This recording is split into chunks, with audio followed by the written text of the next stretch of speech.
5월 1일 수요예배 함께 하시는 발리안교회 교회 여러분, 주님의 평강을 기원합니다. 주님의 평강이 언제나 우리 모두의 삶과 함께 하시기를 주님의 이름으로 축복합니다. 우리 다 함께 찬송가 218장 함께 찬송하시겠습니다.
오늘 우리에게 주신 말씀은 신명기 8장 1절에서 20절까지 말씀입니다. 신명기 8장 19절 말씀을 함께 읽겠습니다. 내가 만일 내 하나님 여호와를 잊어버리고 다른 신들을 따라 그들을 섬기며 그들에게 절하면 내가 너희에게 증거하노니 너희가 반드시 멸망할 것이라. 아멘.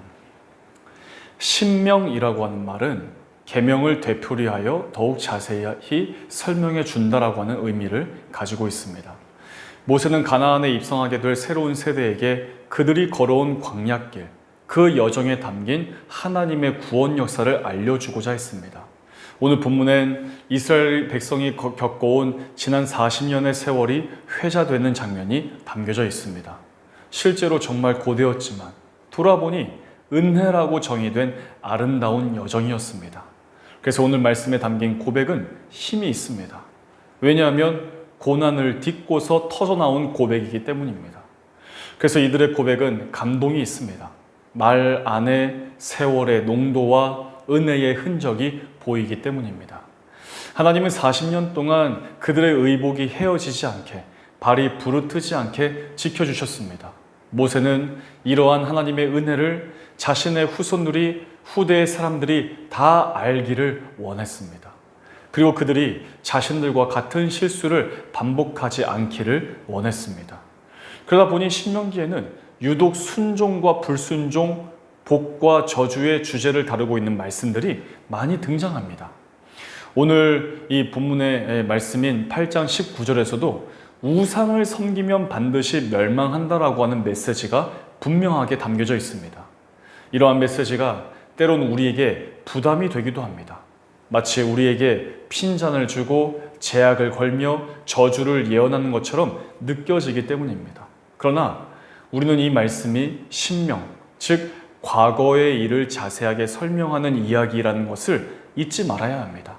다시 말해서 이 말씀은 우리를 괴롭게 하려고 새로운 규범을 말하고 있는 것이 아니라 지난날 자신들이 했던 이 뼈저린 실패담을 말하고 있다는 것입니다. 순종은 복, 불순종은 저주라고 하는 이 신명기의 중심 메시지는 지난날에 무수히 반복되었던 자신들의 실수를 후대에 한 문장으로 정리하는 것입니다.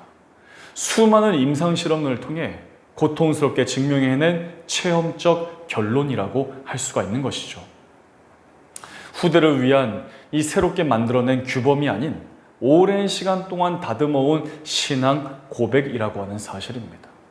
그러한 관점에서 말씀을 보면 이전과는 다른 느낌이 들 것입니다. 자녀가 나쁜 길로 가기를 원하는 부모는 한 명도 없습니다. 자신이 겪었던 실패를 우리 자녀가 똑같이 겪기를 원하는 부모도 없습니다. 내 실패를 내 자녀가 똑같이 답습한다면 부모의 입장에서 너무나 고통스러울 것입니다. 그래서 올바른 부모라고 한다면 자녀에게 조언할 수밖에 없습니다. 자녀에게 무엇이 좋은 것인지 무엇이 나쁜 것인지를 알려줄 수밖에 없는 것이죠. 이것이 때로는 자녀에게 부담으로 느껴질 수 있습니다. 하지만 그 안에 사랑이 담겨 있음을 훗날에 우리의 자녀도 깨닫게 될 것입니다. 그리고 부모의 말을 규범이 아닌 신앙 고백으로 이해할 수 있게 될 것입니다. 인간을 향하신 하나님의 말씀도 이와 같습니다. 후손들을 향한 모세의 말도 이와 같은 맥락으로 전해졌습니다. 그가 겪은 인생의 실패를 후손들이 답습하지 않기를 원했습니다. 자신들의 말에 이 후손들의 악행을 막는 브레이크가 되기를 원했습니다. 그렇게 고통스럽지만 다시 기록한 것입니다. 오늘 우리에게 선포된 하나님의 말씀을 이와 같은 맥락에서 이해하시면 좋겠습니다. 단순히 부담스럽지만 벌받지 않기 위해서 꼭 지켜야 할 규칙으로 받아들이는 것이 아니라 모세의 눈물, 모세의 고통, 그리고 사랑으로 써내려간 신앙 고백으로 받아들이시면 좋겠습니다. 그럴 때에 마치 부모의 사랑을 깨달은 자녀처럼 하나님의 사랑과 은혜를 깨닫게 되는 우리가 될 줄로 믿습니다. 오늘 본문 5절 말씀 보게 되면 그 말씀 가운데 징계라고 하는 단어가 있습니다. 이 단어는 예야세르라고 하는 히브리어가 사용되었습니다. 이 예야세르라고 하는 이 단어는 참된 가치를 심어주기 위해 교훈하고 인도하다라고 하는 뜻을 가지고 있습니다. 단순히 겁주고 혼내는 것이 아니라 사랑의 감정이 담겨 있다는 것입니다.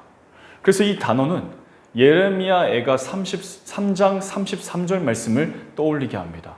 주께서 인생으로 고생하게 하시며 근심하게 하심은 본심이 아니시로다. 이러한 하나님의 사랑을 심령으로 믿을 때에 그 사람을 하나님께서 그냥 두시지 않습니다. 히브리서 6장 14절은 하나님의 확실한 약속에 대해 설명하면서 아브라함에게 하셨던 이 하나님의 말씀을 인용해서 말씀합니다. 이르시되 내가 반드시 너에게 복주고 복주며 너를 번성하게 하고 번성하게 하리라 하셨더니, 하나님께서는 하나님의 마음을 헤아리고자 애쓰는 자녀를, 또 그 사람을 사랑하기로 다짐한 이 자녀에게 한없는 복을 주시겠다라고 약속하시는 것입니다. 이것은 단순히 물질적인 풍요로움만 정의될 수 없는 평강의 복입니다. 그 복 안에서 우리의 삶의 혼돈을 정돈되게 합니다. 삶을 살아갈 의미를 발견하게 합니다. 희망을 주는 것입니다. 이 시간 이 모세의 요청을 규범이 아닌 삶의 신앙 고백으로 이해하는 은혜가 있기를 원합니다. 아울러 하나님께서 주시겠다라고 약속하신 그 복이 우리 삶의 현장 곳곳에서 깃들게 되기를 원합니다. 여호와는 내게 복을 주시고 너를 지키시기를 원하신다라고 하는 이 말씀이 우리 발리안교회 모든 성도들의 삶 가운데 함께 하시기를 우리 주님의 이름으로 간절히 축복합니다. 이 시간 함께 기도하겠습니다. 교회 공동기도 제목, 우리 발리안이 교회를 위해서 각자 삶의 기도 제목을 놓고 다 함께 기도하시겠습니다.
주기도문으로 수요 예배를 마치겠습니다. 하늘에 계신 우리 아버지, 아버지의 이름을 거룩하게 하시며 아버지의 나라가 오게 하시며 아버지의 뜻이 하늘에서와 같이 땅에서도 이루어지게 하소서. 오늘 우리에게 일용할 양식을 주시고 우리가 우리에게 잘못한 사람을 용서하여 준 것 같이 우리 죄를 용서하여 주시고 우리를 시험에 빠지지 않게 하시고 악에서 구하소서. 나라와 권능과 영광이 영원히 아버지의 것입니다. 아멘.